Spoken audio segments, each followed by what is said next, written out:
I'm here with Scott Williams, good friend of mine. Scott is a game changer in the kingdom, in the church. He stretches me, and I'm privileged to be able to know him and to learn from him.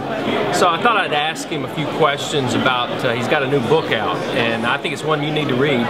So Scott, what's the book about? I mean, why did you write it? Well, the book it's Church Diversity, Sunday, the most segregated day of the week, and I think that, you know, there's a subtitle of the book, I think that really outlines why I wrote the book, because it's based on a quote from Dr. Martin Luther King Jr. that he said well over 40 years ago, and he said, you know what, we must face the sad fact that on Sunday morning we stand to sing, we stand in the most segregated hours in America. Right. And here we are well over 40 years later, and Dr. King's quote still rings true today. So the reason I wrote the book was to help to elevate the conversation of why is that the case, and then also not only ask the question why, but what can we do to move past it being the most segregated day of the week to change and really seeing more unity in the body of Christ. So that's the premise, that's why I wrote it, and really hoping that it will stir and be able to challenge some discussions. I've had some people kind of go through it, and they're starting to do it in their small groups, and so it's provoking a lot of great conversation. I'm just really honored to be able to share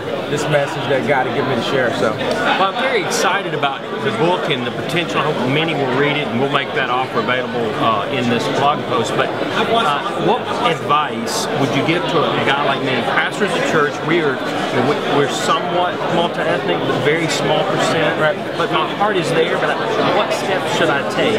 Practical ways to initiate that kind of conversation or that kind of change in the church. Okay, Ron, I think you hit an important point, because the real answer that any pastor or ministry leader or even lay person asks the conversation, what do I do? It really begins with exactly what you said. It begins with your heart being there. That's what I'm saying. I think that ministry leaders, you have to check your heart and just ask that question, where do I stand as it relates to diversity in the church? And so once you check your heart, then you begin to ask the question, what are some of the necessary steps that I can do?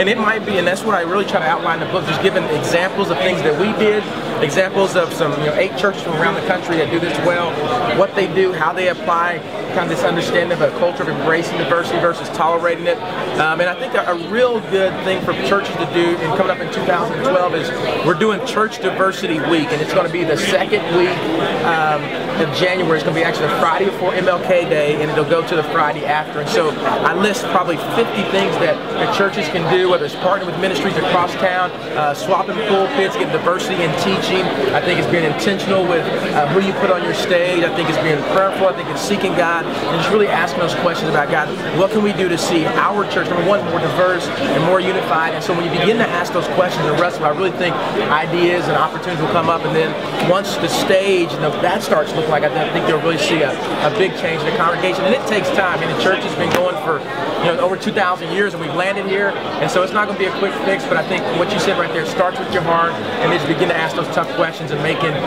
tough decisions. Now, last question, the book, is it just a book or is it a movement? What's next? I really think that the multi-ethnic church movement going on for 10 years is kind of in the pioneering stage, and so I really think that this is one of those steps in the conversation, but it really helps to bring it down to the lay person, because the big question that people ask is that, here's the deal, Ron, I go to church every week, I'm a Christian, I love Jesus, why does this even matter? And then that's a legitimate question, and the reality is that because it matters to God, it matters if we want to reach those who are far from God, and so that's what it's about. It's about elevating the conversation. It's about igniting a movement of God's people to be able to go out and to reach all people for Christ, because that's the bottom line, is about reaching people for Jesus. And we can't just reach people that look like me or people that look like you, but it's about reaching everybody. So yeah, I hope it stirs up conversation in people. I hope people get excited about it. And it's just like the civil rights movement. It's like it had to start, people had to start having the conversations, and those conversations really provoke movements, and people begin to change, because I really think that we'll look up probably 100, 150 years from now, and the church, the body of Christ, will say, man, I can't believe what they used to do. Because if we look at the church before, like the Christians actually fought for slavery, right? And we look back now, we're like, dude, that's crazy. How could? And I really think 150 years from now, they're gonna look back and say, do you realize that black people used to go to church over here and white people used to go to church over there? And so I just think we're in the early parts of that conversation, that movement really going. So it's a movement. It's a movement of, it's not Scottsdale, it's God's deal, and we just really, I'm excited to be able to share the message. That's awesome. Well, we'll give you some links, but you can find this Amazon, all kinds of places. Church Diversity. Is there a website that goes Yeah, actually, churchdiversity.com. Okay. You go in there if you want to register your church to say, hey man, we're committing to be a church diversity church, which means you're willing to pray for diversity and all that kind of stuff. So there's a lot of opportunities to interact there. There's some videos that are supplements to the book they can use for discussion that's available there. You can get the book at Amazon, at any Christian bookstore, Sam's Club, Mardell, Lifeway, all the Christian bookstores and everything out there. So okay, thanks Scott. Thanks. This is Appreciate it, man. Rev Ron. Thanks, Rev. Later.